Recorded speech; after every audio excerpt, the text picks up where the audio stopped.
What's going on, everyone? Today we're going to be talking about exactly how our distribution company, which feeds our Amazon business, has gone from hearing this all the time: we don't allow third-party Amazon sellers when you're reaching out to a brand, to actually getting approved and authorized by brands to sell their products on Amazon.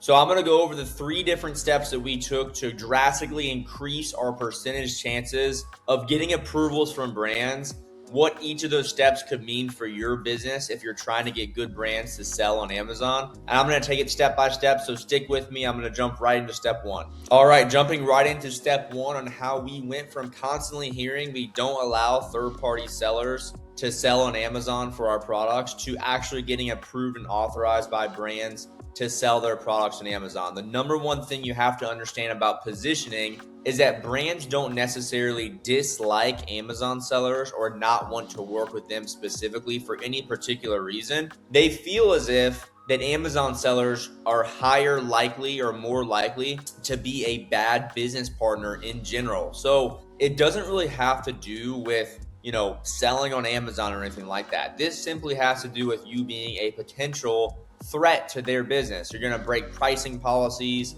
not have much capital to scale. All these different issues that brands see when they're working with Amazon sellers make them hesitant to work with them in the future. So when we approach a brand, we want to be positioned in a way that we don't look like just another third-party Amazon seller that doesn't have much capital to scale, that's going to break their pricing policies, that's going to be a bad business partner, and give them another experience like they've seen before with other Amazon sellers. So step 1, which will increase your likelihood of getting approvals from brands and a higher percentage of getting those approvals, is going to be positioning. And we talk a lot about websites here when we're talking about positioning, and having a solid distribution company website which positions you in a way that a brand can find you and verify your business and see you as a good potential partner to work with. But I'm going to cover a couple of other things in regards to positioning that you can implement right away that will help a brand see you as a good partner and thus respond to you more. And if you're getting more responses,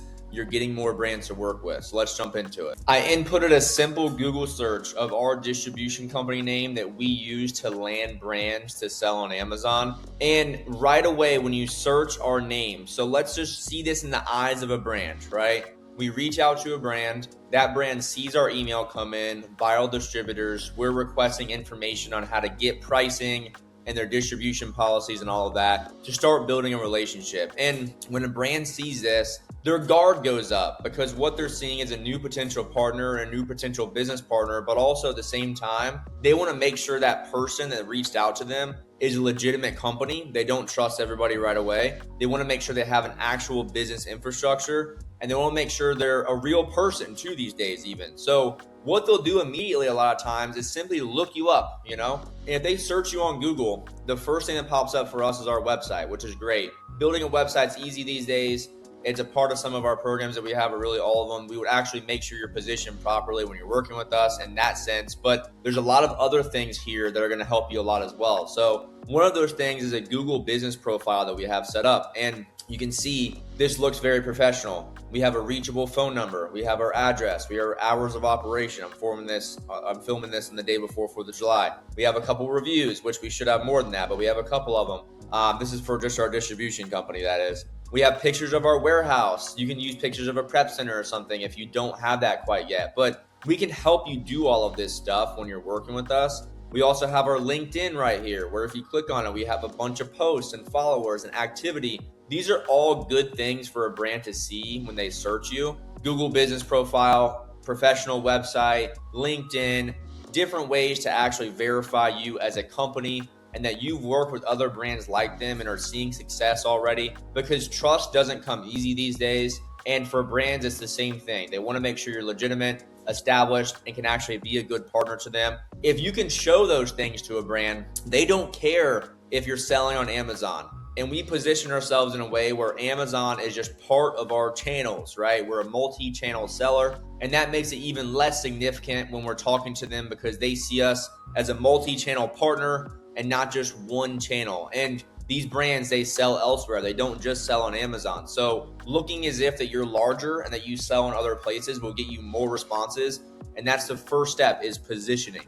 Moving on to the second step in the process, when you're going from constantly hearing we don't allow third-party Amazon sellers to getting approved and authorized by brands. The second step, arguably, in my opinion, the most important step in this whole process is going to be your targeting. Now, what does targeting mean? There is thousands, if not hundreds of thousands of brands out there that are actively selling on Amazon. So where do you start? Do you just start reaching out to random brands? Do you just send thousands of emails using platforms like Hunter.io and stuff like that, and kind of just doing a spam blast and trying to see who answers and what happens? I would say no. And we've tried everything in the book when it comes to finding good brands to work with. And I've built out a lot of context clues around brands that are actually open to business that significantly increase your approval rate, so that whenever you're reaching out to brands, you're not just going to be guessing. You know that brand could be open to business in general. They could be open to business right now specifically, and you know they work with third-party sellers. So each and every outreach that you do, whether it's an email or a call or whatever the case may be, you know that that person that you're reaching out to has the ability to potentially give you authorization, and you're not wasting your time. And what do I mean by this? There are some brands that are open to business with people like us, third-party sellers, and there's some people who are not, some brands who are not. And if you even spend a week or two reaching out to these brands that are not open to it, you'll get frustrated. You'll feel like it doesn't work. You'll feel like Brand Direct doesn't even exist because you're reaching out to the wrong brand. So let me show you an example of one of the brands that we work with, so you get an idea as to what the actual high approval rate brand would look like and why targeting is so important. Jumping right over into Keepa, I pulled up a brand called Bobex. Now, we've sold Bobex before directly to them, all right? The reason we stopped selling it, unfortunately, it's a deer repellent. It kind of stunk up our warehouse, and our warehouse manager, Tom, couldn't have it anymore, so we stopped selling it. But great product, great brand, moved very well for us, did very well for us in the time that we had it. But I want to explain to you why this is an ideal brand profile and why I'm okay with showing you this brand. So essentially, each brand that we're targeting has somewhere around 5 to 15 winning products that already perform well on Amazon, that are doing hundreds or up to even thousands of sales per month per product. And they're specifically using third-party sellers to fulfill for their Amazon presence. So you will traditionally see at least 2 third-party sellers on all or most listings for a brand that has our ideal brand profile, I would call it. So that means that if you're seeing a brand that has primarily all one FBA seller on most of their listings, then that will be a brand that does not fit our ideal brand profile and you should not reach out to. This is why the spam method of just sending thousands of emails does not work in the grand scheme of things for getting brands to say yes to you. Because if you're not focused on your targeting, and you're not only reaching out to brands that fit our ideal brand profile, you're not going to get yeses, and you'll get way too many no's, and you'll get frustrated and give up. And that's the last thing that you want to happen here. So the things that we look for in an ideal brand profile is, first of all, like I said, 2 or more FBA sellers on most listings, strong winning products already on Amazon, but not a massive company. This is a company that does somewhere around 10 million in revenue per year in their entire business. But on Amazon, let's just look at this one listing alone right here, 2,000 plus sales per month at $43 or so is somewhere around 80,000 or more per month listing. And if you're trying to become the, let's say, 12th seller or something on this listing, you have a very strong revenue potential still, given there's a solid buy box rotation on this listing. So even just a smaller brand like this gives you massive opportunity to generate solid revenue just with one brand. And in the grand scheme of things, there are thousands of brands that fit our criteria. We want to make sure they have certain things that we're looking for that allow us to be confident that when we're reaching out, we're not wasting our time. We don't want to see it be a massive company. We don't want there to be primarily one FBA seller on most listings. We don't want Amazon dominating all listings. We don't want the brand dominating all listings. This is the profile that we're looking for.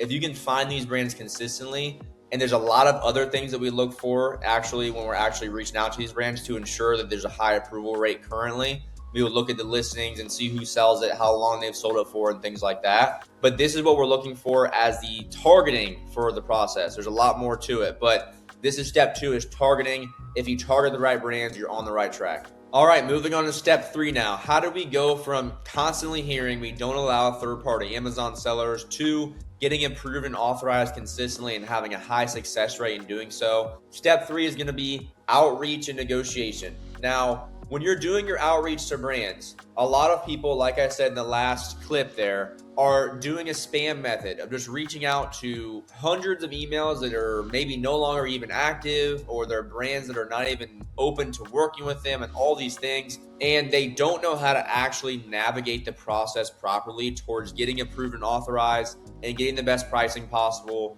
and getting all supporting documents out of the relationship, because outreach and negotiation is step 3, and it's one of the most important steps as well. Who are we reaching out to? We always reach out to at least one customer service info email to make that touch point, as well as decision makers from the company. If you're reaching decision makers directly using different business to business scraping platforms to find this information, you're going to have a much higher likelihood of getting someone to respond and actually finding the person who cares about your business and can set up an account with you and start selling to you and allow you to sell the products on Amazon. So we are using different business to business scraping platforms to find decision makers.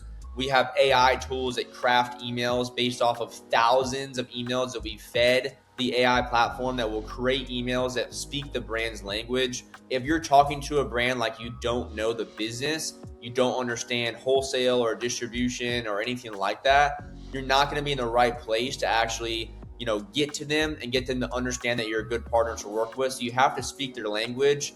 Templates, scripts, AI platforms that we use to make sure that each and everything that we send them is right up their alley in terms of the language that we're using to build confidence in their mind that will do well working with them. And the last thing I will talk about is negotiation. So when we're talking to brands, each and every step of the way, there's going to be negotiation that happens, whether it's for Amazon approval, whether it's for pricing, whether it's for getting the supporting documents you would need, like letters of authorization or brand registry access to Ungate consistently and all of that. We have different ways to negotiate, and the ways that we do this are going to allow you to have more leverage in the actual relationship itself.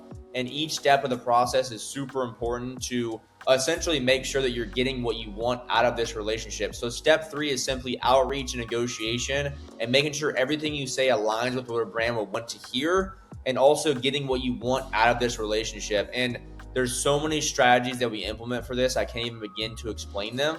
I might make another full video about this process, but step 3 is outreach and negotiation. If you can implement each of these steps properly, position yourself well, target the right brands, reach out to the right people and say the right things, you can go from having an extremely low approval rate and getting no brands to work with to essentially overnight getting approvals from brands. And we have a lot more information about this 3-step system. This is a very brief overview. If you want to learn about this information, simply book a call with me or my team, and we'll talk to you more about how we can implement it for you into your business and start getting you brands today.